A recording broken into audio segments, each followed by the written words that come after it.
I feel like at this point in my project of documenting all of the PC Engine games, that it's really become clear why the PC Engine has its reputation as a shoot-'em-up machine. For the time being, it's going to be rare that I go more than 2 weeks without another shoot-'em-up. And here's Aero Blasters, a game that made all of the shoot-'em-up sickos out there in the audience go, yes! This game actually started out as Air Buster, an arcade shoot-'em-up that was developed by Kaneko but distributed by Namco. Kaneko was a developer who was heavily focused on arcades, and their history consists of a lot of, oh yeah, that game exists, kind of low to medium tier stuff. Their biggest success in arcades were the series of, can't show that on YouTube. Okay, cut away. I think that Airbuster is their best game, their masterpiece. For some reason, the PC Engine version had to be renamed to Aero Blasters, and most people suspect that there was some kind of trademark that they were bumping up against. The Interstate that developed this PC Engine version was actually a division of Kaneko. The plot of the game is that, I guess aliens are attacking, and then they blow up the city, and that's just the middle of stage 1. You'll progress through 6 stages of the alien armada in order to stop them. You have your choice of 2 different ships. One is red, the other is orange. And that's all the difference between them as far as I can tell. But one nice thing in Aero Blasters is that the 2-player mode from the arcade game has been retained. Almost every cooperative shoot-'em-up on the PC Engine has had to drop the second player, but it's fully intact here with no drop in the speed or action. If you hold down button 2, then your ship will auto-fire in front of it, while button 1 is used to charge up a bomb, the blaster flash. You can't fire while you're charging, and after you use the flash, it will take about 10 seconds before you're able to start charging it again. The flash is, it's not really that great as an offensive weapon. It does about the same damage as one of your regular shots. What it is good at is clearing out all of the bullets on the screen, and there's quite a few areas in this game where you're going to want to use it to clear a path for you. Unfortunately, a lot of enemies are nearly invulnerable to your regular bullets, so the flash and your normal gun don't really help you there. But that's why you've got sub-weapons. While you're flying through the stages, you'll spot large, bulky pod ships called Gundexy. They only take 1 hit to destroy, and when that happens, they release a bunch of power-ups like a piñata. These travel in a short arc, quickly falling off the screen. Most of what they release are choices for your sub-weapon, and all of the sub-weapons do a lot more damage than your main gun. The other thing that can drop are power-ups for your main gun, and those are indicated with the Ps. There are 9 levels of main gun power-up. First, increasing the number of shots you're firing forward, and then concentrating them into more damaging shots.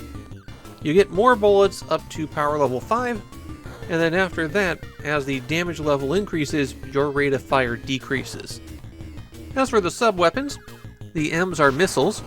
The red M fires missiles in front of you, while the green M fires homing missiles, though the red ones will turn just a little bit to hit enemies. These are very high damage and will make a good choice in most conditions. R is the rear-firing shot, which adds a spread of bullets behind you. It's the second strongest weapon, but the fact that it's behind you limits its effectiveness to just certain sections of the game. The H is the Hell Pot, a little pod that sits behind your ship and can fire a bullet in 8 directions. It fires 1 bullet at a time, and what direction it shoots in rotates. The shot does decent damage, and it penetrates anything, including terrain. But the fact that you don't have any control over where it's going makes it a poor choice in most situations.